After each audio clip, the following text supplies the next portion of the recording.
Hello, folks. It's Carl Ward again. We're with episode 18 titled The Characters. But before we get started, let's get the administrivia out of the way. If you're a first time visitor to our channel, please, and you enjoy what you're seeing, please visit the Old Ward Family Cabin by hitting that subscribe button and join our little family. It's growing, and we're glad to have you with us. Don't hesitate to follow us on Instagram at A Carl Ward or visit our author's website at accarlward.com. Get a lot of great information and photographs, videos, and other things there that might entertain you. Want to just highlight a couple of upcoming events. I had already mentioned we're going to be visiting with Quarter Moon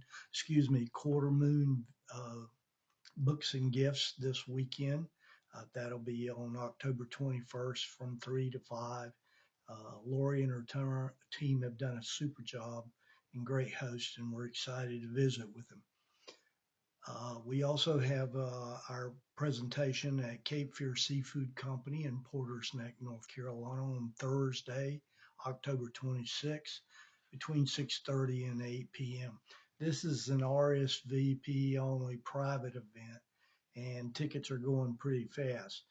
Manager Destiny Avery and Jeff and the crew have done a super job of preparing for both light refreshments, a wonderful sampling of menus and beverages of your choice to whet the appetite. We just got a confirmation on a new event in Surf City for an organization that Jolene and I have been involved with for over a decade, and that is Share the Table. They are a local food bank here in the area. It serves literally thousands of meals each month. And we're excited to be invited by Dawn Ellis, the executive director of Share the Table, to their annual restaurant roundup. Big fundraiser, and we're excited to be a part of it. That's going to be on November 15th at the Moose Club located in Surf City, North Carolina. More details to follow in the near future. For those visiting us with any of our events, mention this video and you'll be given a free gift that includes a print of the Old Ward family cabin behind me, uh, suitable for framing. We hope you will help you remember us as you move through the house. Well, let's get started with the characters. The characters of the book for $20 in Gold, A Story of the Civil War, are very real people. A couple of names have been changed to protect the innocent, as they say, but the reality is every name, every event, every date and time, even a discussion about the injuries suffered by each of these people at any given moment, every bit of this is documented and very real. So while it is a venue of and genre of historic fiction, it is a true story. And these are real people. I always want to emphasize that because sometimes it sounds like it's a novel that was made up. But this one, based on those letters that we discussed on the table on the last episode, those letters tell a lot of this story, not to mention all of the great resources that we picked up along the way. During my early career as a fairly young lieutenant, I had a chance to be an operations and training officer for the North Carolina National Guard. Great opportunity in the Army to be able to go back to your home state and serve in a slightly different capacity as an advisor to that Guard unit. During that time, that opportunity led to working at the Adjutant General's office in Raleigh, North Carolina. One of the early missions the Adjutant General gave to me as the guy there to help advise was to visit with the North Carolina Museum of History. Beautiful place, wonderful assets. During that day in 1974-75 time frame, digital storage of materials was not available. If you were lucky, you might get a microfiche and you could print out certain documents. And I'll give you an example of that here shortly. But that opportunity allowed me to spend literally hundreds of hours with the State Museum, the curators, and a lot of the specialists that could help you do a lot of research. So, using that time, I was able to accumulate a lot of valuable information about the unit associated with my particular family, part of those letters that was discovered so many years before. If you're going to do something like this and you're going to be true to the information and what's being accounted for, then you got to have good sources. And as an example of that, in this particular case, it's a book that was purchased, the North Carolina's 26th Regiment of North Carolina Troops, Pettigrew's Brigade, Heth's Division, Hill's Corps of the Army of Northern Virginia. Now, why is that significant? Well, it's just packed, as you can see, tabs everywhere of all of the people, the units, the organization, when they were paid, how they were paid, what was bonuses, as an example.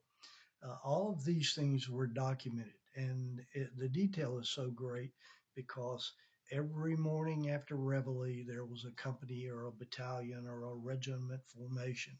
And at that time, roll call would be taken, and everyone was accounted for.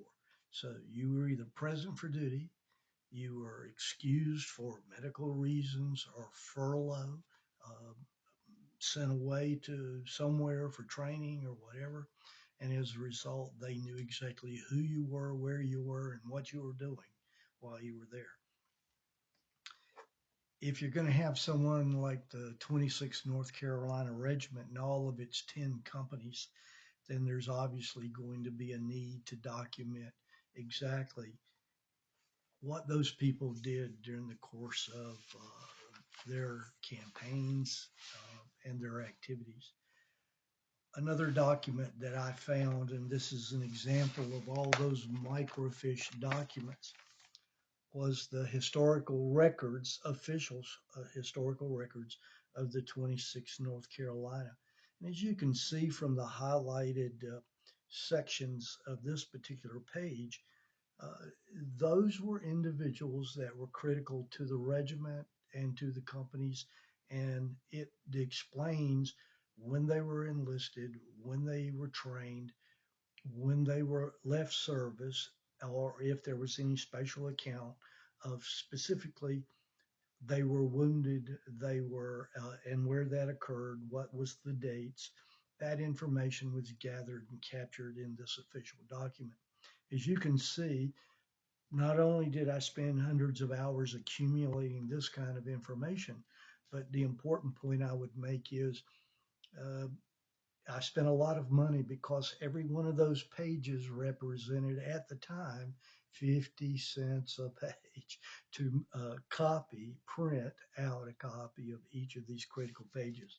But this will just give you an idea of the volume of information that was available to those state records. Obviously, a very critical event in this particular regiment and the history of the Civil War is the Gettysburg Campaign. Anyone who visits the Gettysburg military um, location will, in fact, visit the center and the massive library and tremendous amount of material.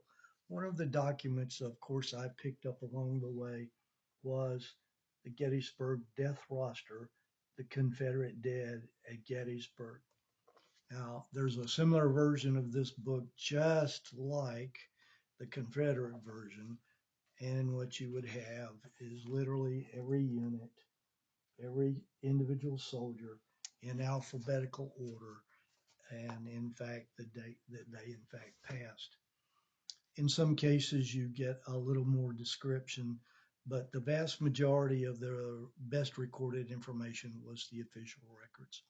Well, that's just an example of how this information, how these characters were developed. I'll use that frame of mind. And then the letters, especially as it relates to Company E of the 26th Regiment, is so important because that's James and Stephen Ward's company. And we'll talk a little bit more about the unit and its activities, uh, and how that $20 in gold became so important. What were the circumstances that led to that particular event? That's where the characters really begin to develop in the story. We'll also be talking about what I call the four themes of my life, things that mean the most to me. The first is family. The second is courage. The third is integrity. And finally, the fourth is faith. Now, they're in no particular order there, except all four of those are critical to me.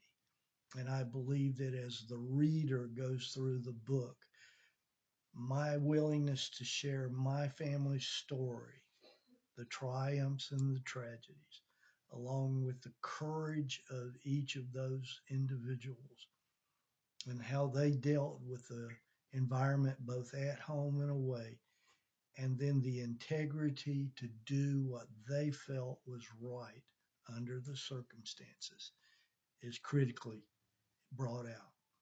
And then, as a critical part of that theme, throughout, you're going to see some brief discussions and events that reflect the faith of people who have courage, who have integrity, and understand right as God gives them the ability to understand that right. Doesn't make it right, but it's how they dealt with life in 1860s.